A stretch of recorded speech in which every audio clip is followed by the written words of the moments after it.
3,000 meters down, where the sun died 2 hours ago, where pressure could turn your skeleton into dust in seconds. Something's moving through the darkness, and it's not alone. What happens next shouldn't be possible.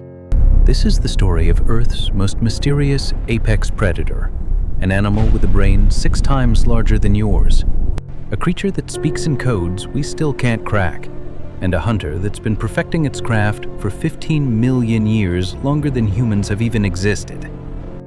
Welcome to the world of the sperm whale. Picture this. You're suspended in absolute blackness, the kind of darkness that doesn't just block light, it erases it. 10 atmospheres of crushing force pressing down on every square inch, water cold enough to stop your heart in under 4 minutes. And somewhere in this void, a sperm whale has just picked up a signal.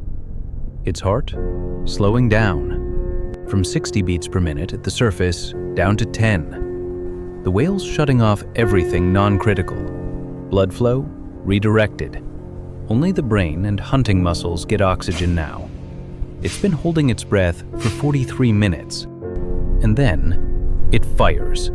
A sound so powerful it would shatter your eardrums instantly. 230 decibels of focused acoustic energy, louder than a rocket launch, compressed into rapid-fire clicks that tear through the water like machine gun fire. The whale isn't just making noise, it's seeing. Each click bounces back, painting a 3-dimensional picture of something massive moving below. And then the echo returns. Something with tentacles longer than a city bus. A body covered in suckers, each one ringed with hooks sharper than surgical blades. The largest invertebrate on planet Earth. A giant squid. The ultimate showdown. Warm-blooded intelligence versus cold-blooded nightmare. And this happens every single day, thousands of feet below the surface, in a world we've barely glimpsed. Here's what's wild about sperm whales. For animals as massive as commercial airliners, they're practically ghosts. 70% of their entire lives spent in zones humans physically cannot reach. We're talking depths where our most advanced submarines start buckling, where titanium hulls groan under pressure, where one small crack means instant, catastrophic implosion. And we barely know anything about them. Think about it. We've mapped lions in the Serengeti. We've tracked great white sharks across entire oceans. We've documented every tiny behavior of chimpanzees in the wild. But sperm whales? We study shadows, echoes, scars carved into their skin. We don't observe them, we infer them. Even their daily routines are guesses. How do they choose when to dive? How long do they actually sleep? How do they navigate across ocean basins the size of continents without GPS, without landmarks, without light? And then there's this. Sometimes researchers find entire groups of sperm whales just floating, vertically, heads down, motionless, like a forest of gray pillars drifting in the current. They're sleeping, standing up in the middle of the ocean. Why? No one knows. But here's where it gets really strange. They communicate.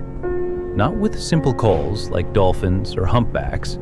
They use patterns, sequences of clicks called codas, rhythmic, structured, deliberate. Some scientists think these might be dialects, regional languages, possibly even the foundation of true syntax, grammar, meaning, conversation. Imagine an animal whose brain dwarfs yours by 6 times, living in a place you'll never see, speaking in a code you can't understand. That's not an animal. That's an alien intelligence. And it's been here the whole time. Every once in a while, the deep gives us a gift, a moment that shouldn't happen. But when it does, it changes people forever. You're a diver, hanging in open water, no reef below, no surface above, just blue, endless, empty blue. And then you feel it, a presence, Something enormous moving toward you through the haze. Your heart's pounding. You're weightless, vulnerable, alone. And then it appears.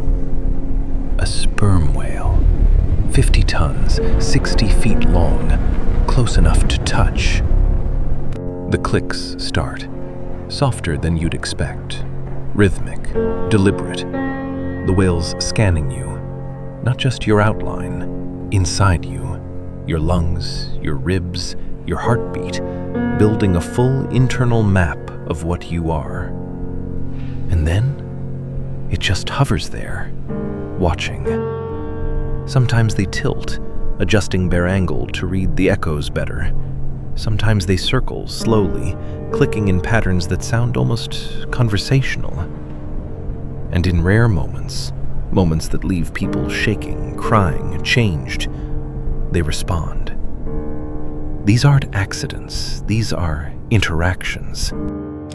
Because here's what breaks you. These animals have brains 6 times larger than ours. They possess the exact same neural structures we associate with compassion, love, and language in humans. And they've had them for 15 million years longer than we have. They might be speaking one of the most sophisticated languages on Earth. And we hunted them for centuries, nearly drove them extinct. And yet, when we entered their world, defenseless, curious, vulnerable, they don't flee, they don't attack. They turn around. They try to understand us. Giants with the power to kill, choosing instead to communicate, to connect. We almost erased them, and still, they let us close enough to realize we're in the presence of an intelligence we've barely begun to comprehend. A mind reaching out to meet ours. For centuries, humans only knew sperm whales from one place, the surface, and everything about them felt wrong. 1800, middle of the Atlantic. You're a sailor on a wooden ship. Fog rolls in thick. The ocean goes quiet. And then, through the mist, something rises. A head, 15 meters long, square, massive, breathing out a plume that reeks of rot and death. You don't think mammal, you think nightmare. Sailors called them sea devils, leviathans. Some thought they were the kraken, the monster from legends, come to drag ships into the abyss. And then there were the sounds. Ships would be sailing through open water, middle of nowhere, and they'd hear it. Loud, rhythmic, knocking, coming from below the hull, like something massive was hammering the ship from underneath. Crews thought they were being stalked. Some believed it was spirits. Others thought the ship was falling apart. It was sperm whales, talking to each other. But the real terror? The scars. When whalers finally started killing these animals in large numbers, they found something that made their blood run cold. Circular marks, all over the whales' heads and bodies, some nearly a foot across, ringed with smaller cuts like teeth marks. Suction cup scars. If the whales looked like this, what the hell were they fighting? The myth of the giant squid wasn't born from imagination. It was born from evidence carved into living flesh. But the fear became real in 1820. The whaling ship Essex, middle of the Pacific, rammed by a sperm whale. Not accidentally, deliberately. The whale struck twice, stove in the hull, sank the ship. The crew spent months adrift in lifeboats. Some resorted to cannibalism just to survive. The survivors told stories of a whale that seemed aware, angry, vengeful. Herman Melville heard those stories. 30 years later, he wrote Moby-Dick. The white whale wasn't fiction. It was fear given a name. Fear of something massive, powerful, living in a world we couldn't enter, but that could reach up and destroy us anyway. By the 1700s, sperm whales became the most valuable animals on Earth, not because of what they were, because of what they carried.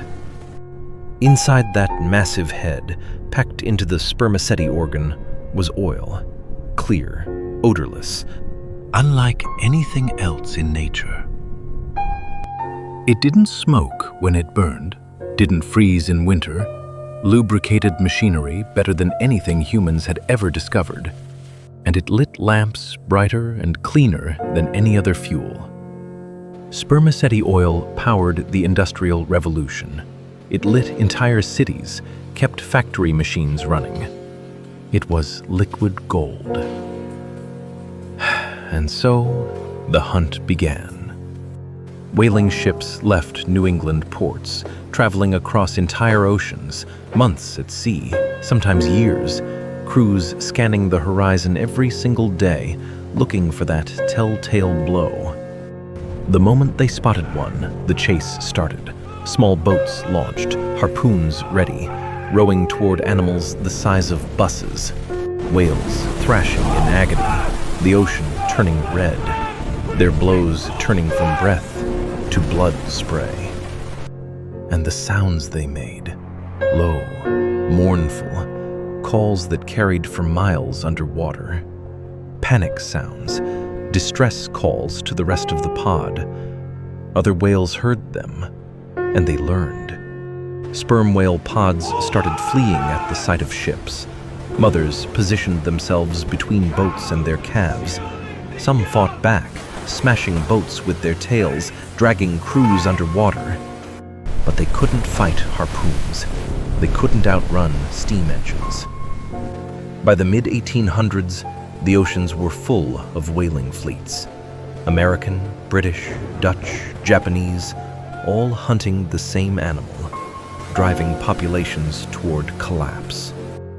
Sperm whales reproduce slowly. Females don't reach sexual maturity until 9 years old. Pregnancies last 15 months, a single calf every 5 to 7 years. You can't sustain a population that reproduces that slowly when you're killing thousands annually. By the early 1900s, sperm whale populations had crashed. Over 1 million killed, maybe more. Entire regional populations wiped out. Genetic diversity collapsed. And then, finally, in 1986, the global whaling moratorium took effect. Too late for many, but just in time for some. They survived, barely. We nearly erased them from the planet, but we never understood them. To understand who sperm whales really are, we have to go back to the deep. Here's the thing about diving 3,000 meters below the surface. The pressure at that depth is roughly 300 times what we experience at sea level. Enough to crush a car into a cube. Enough to implode a submarine if it's not built perfectly. And yet, sperm whales do this dozens of times a day, holding their breath for over an hour, then casually swimming back to the surface like it's nothing. They shouldn't exist, but they do. And every part of their body is a solution to a problem that would kill anything else. Start with the head, that massive, square, 9-meter-long battering ram. It's not just for show. It's a biological sonar cannon.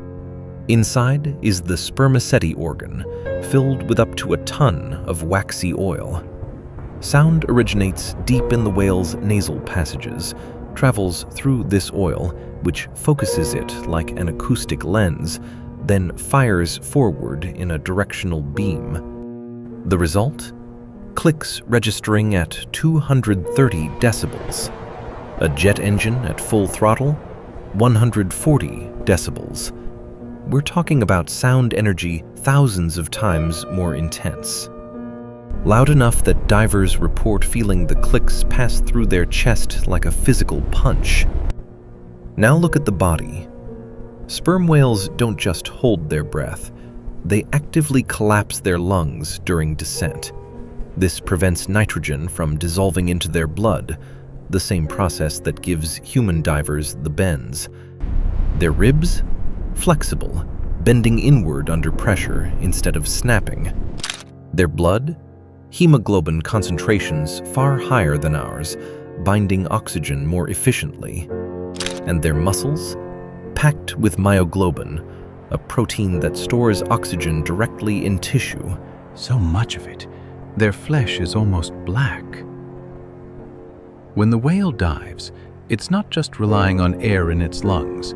It's running on oxygen stored in every fiber of muscle in its body. The heart itself? A masterpiece. At the surface, 60 beats per minute. During a dive, drops to 10. The whale's putting itself into controlled shutdown, redirecting blood only to the brain and critical muscles. Everything else goes dormant. And then there's the brain. 6 times larger than ours, the largest brain on Earth. Not necessarily the smartest, intelligence doesn't scale linearly with size, but structured in ways we're only beginning to understand. Massive regions devoted to processing sound, neural pathways designed for 3-dimensional spatial mapping in complete darkness. This isn't just an animal that adapted to the deep. This is an animal that rewrote the rules of what's biologically possible. But surviving the deep requires more than engineering. It requires intelligence. Sperm whales don't just click for hunting. They click to talk. The patterns are called codas, rhythmic sequences that sound almost like Morse code. 113, 421, 312. Each pattern distinct, each one repeated, each one recognized by other whales across miles of ocean. And here's where it gets strange. Different clans have different dialects. Whales in the Caribbean don't click the same way as whales off Japan. Pods that travel together develop shared clicking patterns, signature sequences that identify them to other groups. It's not instinct, it's learned. Calves don't instinctively know their clan's coda. They're taught by listening, by mimicking, by practicing until they get it right. This is culture, in the true anthropological sense of the word. But it goes deeper. Some scientists believe sperm whale codas may have syntax, structural rules that allow them to combine clicks in meaningful ways, like words forming sentences. If true, it would mean sperm whales aren't just communicating, they're speaking. In 2021, researchers launched the Earth Species Project, using AI to analyze thousands of hours of recorded whale clicks. The goal? Decode the language, find patterns humans can't detect, understand what they're actually saying. We're not there yet, but early results suggest the complexity is staggering, far beyond dolphins, far beyond anything we've seen. Some researchers think sperm whale communication might be more sophisticated than human language, not in content, but in structure. But here's something no one expected. Sperm whales don't just live in the ocean, they shape it. When they rise from the deep, they bring nutrients, especially iron, from waters where sunlight never reaches, up to the surface where plankton live. And plankton? Foundation of everything, base of the food chain, producers of half the oxygen on Earth. One whale can stimulate as much carbon capture as thousands of trees. A pod? Climate cycles. An entire population? Planet-level consequences. They don't just survive the ocean, they help build it. And even in death, their work continues. A whale fall, the sinking of a dead whale to the seafloor, creates a city in the dark. A single whale can feed an entire deep-sea ecosystem for 100 years. Crabs, eels, worms, sharks, thousands of animals survive because a giant sank into the abyss. Life becoming life. Death becoming an entire world. This is why sperm whales are unlike any other whale. Baleen whales filter feed. Orcas hunt intelligently. But sperm whales? They dive deeper, stay longer, communicate more complexly, form richer family structures, and shape the ocean in ways no other species does. They are engineers, matriarchs, hunters, teachers, navigators, and the living memory of the sea. If you want to dive deeper into the mysteries of the ocean, creatures that defy explanation, intelligence we're only beginning to understand, and the wild, untold stories happening beneath the waves right now, hit that subscribe button, because trust me, we're just getting started. Thanks for watching, and remember, the ocean's biggest mysteries aren't in the past. They're swimming right now, 3,000 meters down, waiting